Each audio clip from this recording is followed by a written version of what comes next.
Come take a drive with me down memory lane. Over hills into Scarsdale, let's hit the Benedict Trail and see how our family has grown into who we are today. Grandpa Melvin Wright Benedict handwrote a journal back in the 1960s. Taking excerpts of his writing, this is the rest of the story. We are so lucky to have his memories, bringing his Grandpa Benedict, Grandmother Wright, and Aunt Lou to life. I am so proud of the family we've become, our tree growing from pilgrim roots dug deep into the landscape of colonial America, among first Europeans to make this soil home.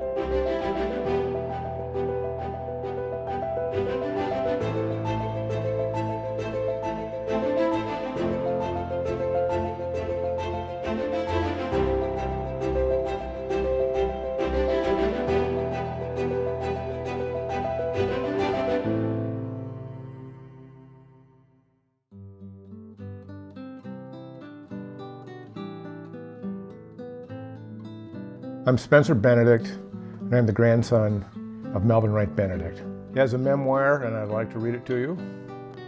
A memoir by Melvin Wright Benedict. Life as well as all good things come to an end. Room has to be made for new people, new ideas, and things. I'm very thankful that my life has been blessed with about all one can ask for. My parents, grandfolks, and relatives have all been law-abiding citizens, honest, truthful, and advocates of fair play and life's promise.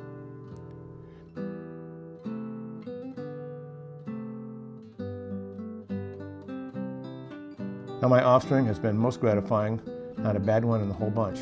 I'm extremely grateful, thankful, and appreciative of and for the love and respect given me by my wife, son, stepson, and grandchildren.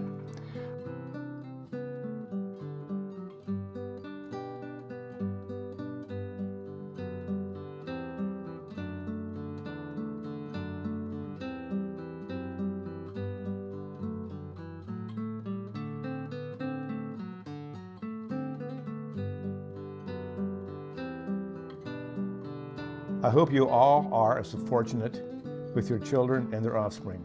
Please live by the golden rule, learn to love and never hate.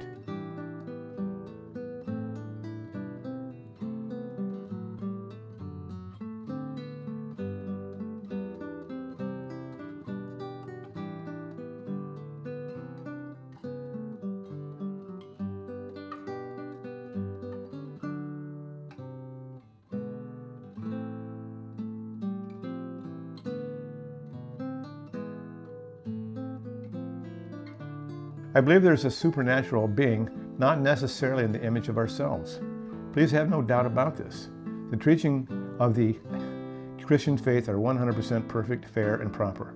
I believe all our worldwide troubles would be over if we had some standard practice for all mankind. From time to time, you have asked of the genetics of our family. I'll try to put down, maybe in a sort of disconnected manner, what I can remember. I'm sorry I did not write down all my grandfather and grandmothers told me. This is the story of the Wright family. Melvin Wright's mother, Marietta, was the last one to carry that name on our direct family tree. Her mother was Elizabeth Hall Wright, born 1831, and her father was Green Wright, born in 1824. The Wright family tree can be traced back to King Henry VI, who reigned in England from 1422 to 1461.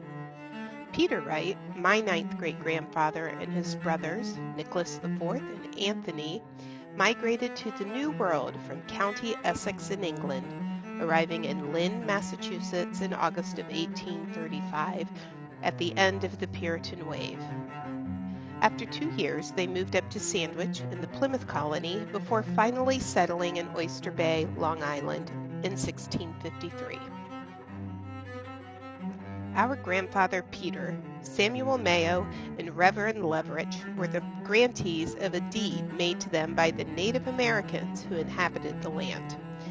Oyster Bay was purchased for the low, low price of 6 Indian coats, 6 kettles, 6 fathom of wampum, 6 hoes, 6 hatchets, 3 pairs of stockings, 30 spear blades, 20 knives, 3 shirts, and 4 pounds of sterling. The Wright family stayed in Oyster Bay for several generations before moving north in Westchester County. The Wright family legacy remains, although the house that my ninth great-grandfather Peter built in the 1660s was razed during World War II to build a parking lot. Green Wright's mother Elizabeth was a Wright before she ever got married. Her maiden name's Wright. She's the daughter of Zilpha Baldwin and Solomon Wright. So for more than 20 years, I have been looking to figure out how the Wright families were related and just hoping that they weren't more than second cousins. So I spent $40 on this book. It's called The Wrights of Oyster Bay, and was able to uncover our big mystery here. So the Wrights, there were two sets of Wrights who lived in Oyster Bay and settled that area in the 1600s. And then they traveled as a group up to Carmel and Mahopac, where they confused genealogists for hundreds of years now as they all intermarried. So, mystery solved. Green Wright was born in Carmel in New York, 1824, where things got really confusing with the two separate families of Wrights marrying each other. Green's mother, Elizabeth Wright, married Gilbert Wright around 1820. Elizabeth's parents, Solomon and Zilpha Baldwin Wright, sold their property to Gilbert Wright, Green's father, in 1828. Zilpha and Solomon moved to Illinois, and the Gilbert family raised 9 children on the farm, including our grandfather Green and his younger brother Jackson. You will notice there are lots of names that appear in Scarsdale history on the map, such as the Pinckneys and the Merritts.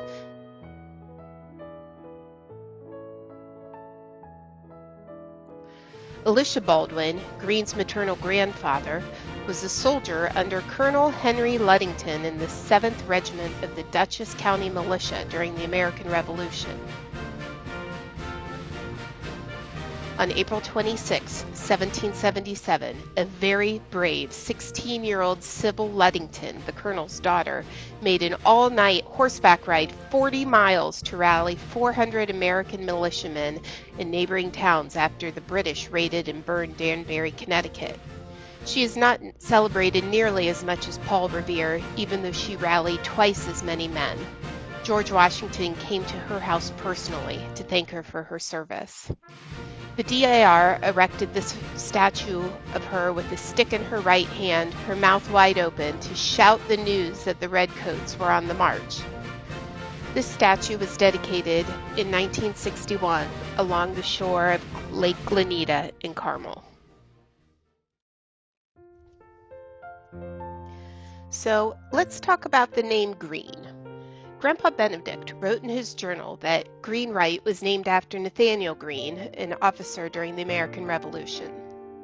I have not been able to successfully determine that relationship. It is possible that there was a close family relationship, though, with people by the last name of Greene. There are a ton of them around this area in Carmel, Summers, and Mahopac.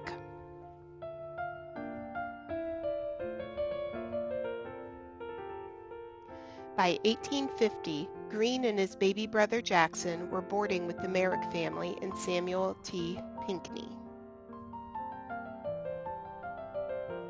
While living there, he married Elizabeth Hall in 1854, and they had 6 children, 4 of whom lived into adulthood. They had Moses Greene, Sarah Amelia, who died a tragic death of consumption at age 20, Gilbert Aaron, our grandmother Marietta, and Elma, who was born 6 years later than Marietta. Baby Green Wright was born last and died in infancy. Jackson married Grandma Elizabeth Hall's sister, Sarah. That's right, ha ha ha. 2 Wright brothers married 2 Hall sisters, so their children, including Marietta Wright and May Hamilton Wright, were double cousins. Their children, in Grandpa's Benedict's generation, were double second cousins, and then Aunt May became her double second cousin's once removed stepmother. It's all confusing, right? This photo is a large cabinet card or photo printed on thick cardstock. It's been a bit of a mystery photo, the only one in the Benedict archives that Grandma Connie didn't label. I believe that this is Grandma Mahala Hamilton Fowler Hall, seated in the center. Her daughter Elizabeth, who Grandpa Benedict called Grandma Wright, Grandma Wright's sister and Grandma Mahala Hall's daughter, Sarah, the one who married Jackson, and Sarah and Jackson's daughter, Mahala Hamilton Wright, who eventually would marry Edmund Titus Benedict. I could be wrong. Who knows?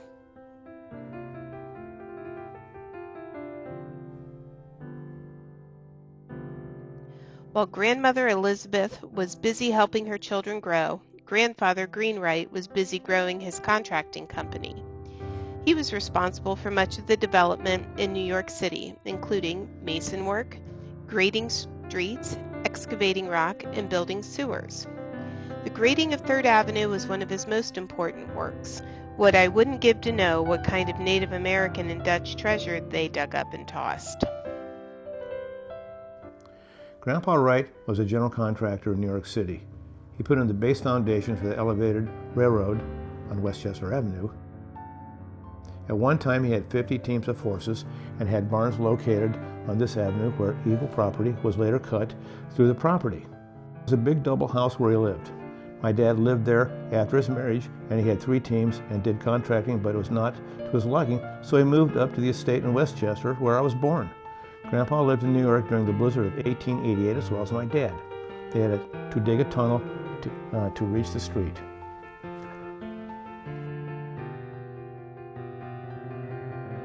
Green and his younger brother Jackson owned several hundred acres on Westchester Avenue at Eagle Street in the Bronx. The area is suffering now. A parking lot has replaced the homes, and a shuttered Dollar Tree is their neighbor.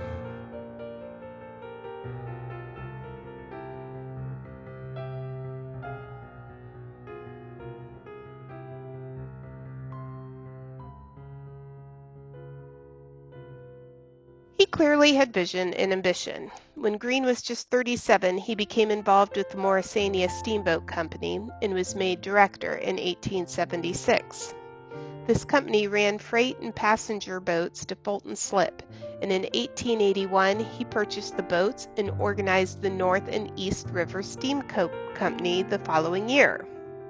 Of this company, he was elected president. The new company ran 3 boats, the Morrisania, the Harlem, and the Shady Side. After his death, his sons Moses and Gilbert took over. The city would have been crowded, loud, and dirty. So to get away from it all, they moved a little north on the train line to Scarsdale in Westchester County. We find them in the 1870 census on property Brother Jackson purchased from Thomas Cornell. In fact, we find them twice in the 1870 census, once in their home in the Bronx, West Farms, and again in Scarsdale.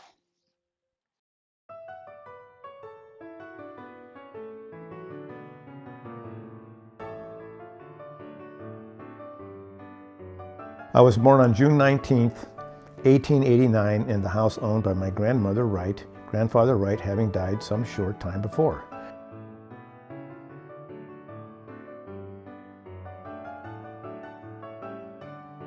Birthplace being in Westchester County, New York State on the Old White Plains, Mamaroneck Road.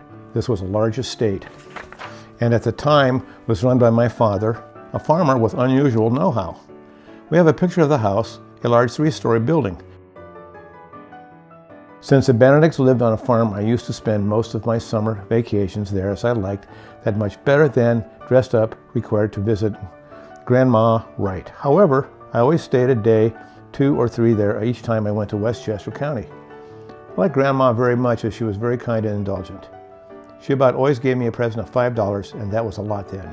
These gifts were not responsible for my high regard for her, however.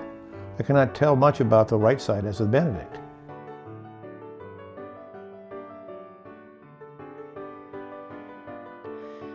Green Wright's mansion in Scarsdale was settled on high land with a beautiful view of the Sound about 3 miles from the Benedict farm on Saxon Woods Road. I believe the 130-acre estate was mainly for enjoyment and respite from the filth and poverty of the city. It wasn't as lucrative as the surrounding farms, even though it was much larger. As one might expect in the Big Apple, they had an 8-acre apple orchard of 350 trees. They had 2 milk cows who produced 200 pounds of butter, 2 oxen, and 25 chickens who were responsible for laying 180 eggs. Their home was next to the property once owned by James Fenimore Cooper. He was an author famous for his work between 1823 and 1843, namely The Spy, Leather-Stocking Tales, and The Last of the Mohicans. Grandfather Green Wright died in September, the year before Grandpa Benedict was born. He was only 56 years old. I suspect he was sick for a while. He got all of his affairs in order in May of 1883.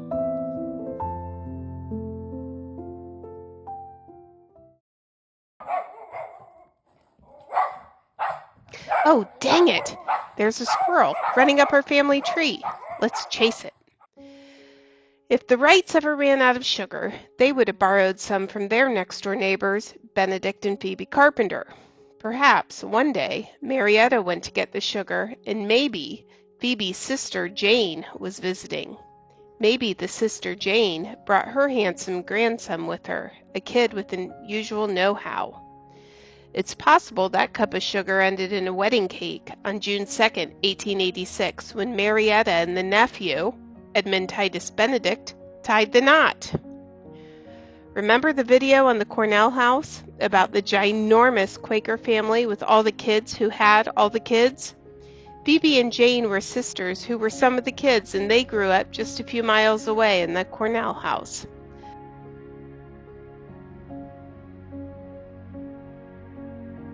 So why aren't we enjoying views of the Sound, and why aren't we speaking with a New York accent?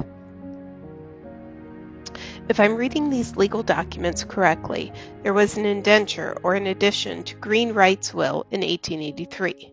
For the cost of $1, he sold his son Gilbert a little over half of the farm. Grandma Wright sold the rest of the farm, including the mansion, after her husband Green Wright died in 1888.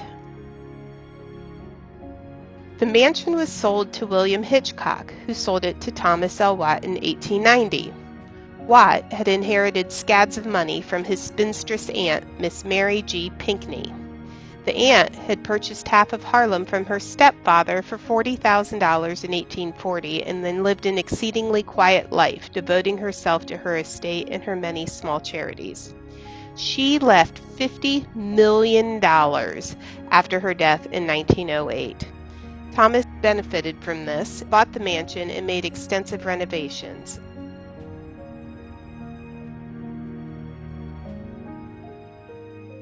It's unlikely, but I like to think the current mansion rests on the same footprint. There is a brick wall that runs the length of the lot along the road. The general consensus is that it's original to the Wright estate.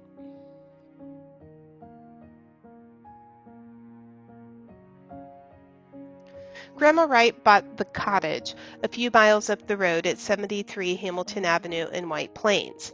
I have the feeling it was not actually a cottage. The house has since been demolished. She had a rude awakening in 1894 when robbers broke into her stables, helping themselves to robes and harnesses. She lived there with her daughter Elma and Elma's family until her death in 1916. There is an old newspaper clipping in our family archives, probably one of the first clues that got me hooked on this all-consuming family history obsession of mine. On June 16, 1897, which was the night before Elma was to exchange marriage vows with Thomas Ensign Conklin, lace curtains lining a bay window upstairs caught fire from a gas lamp. The curtains fell onto a window seat, setting the cushions into a blaze. The maid ran downstairs to tell Grandma Wright and her daughters. Marietta must have been there. And Thomas ran upstairs and put the fire out with his bare hands. He saved the house from turning into cinders, but lost the skin on one of his fingers and his hand swelled up. But the wedding went on without delay. Grandma Wright died in 1917, and the cause is unknown to me. It's tacky to share someone's inheritance, but no one has ever called me classy, and I know you're interested too. In fact, everyone was interested, and her estate even made the newspaper. The first interesting bit is that her funeral cost nearly $20,000 in today's money. She had $181,580 in stocks, $35,000 in real estate. The Hamilton Avenue cottage in White Plains, plus the 2 remaining properties in the Bronx, that totaled $216,580, which is roughly $5.7 million in today's currency. The will, written in 1900, stated that everything was to be split evenly between the 4 children, minus advances, which was taken off the $25,000 immediately granted to them. Moses, Gilbert, and Marietta already had advances, and to make it even-steven, she gave the cottage and everything in it to Elma, who took care of her in her dotage. Marietta's inheritance totaled about $750,000 in today's money, plus the diamond that has withstood the test of time.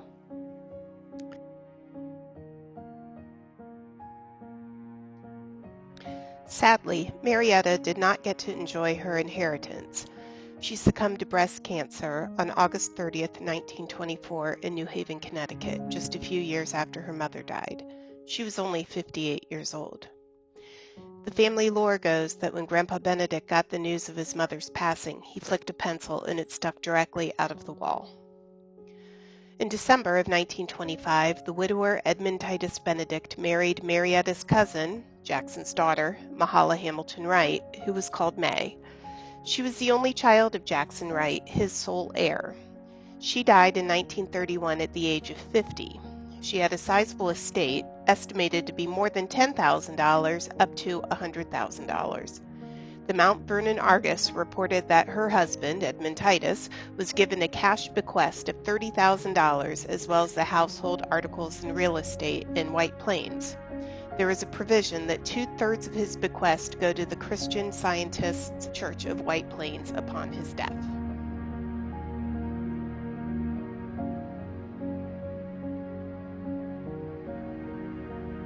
My mother and father are buried in White Plains Rural Cemetery on North Broadway, as well as May Wright. Grandfather and grandmother Wright are also buried there.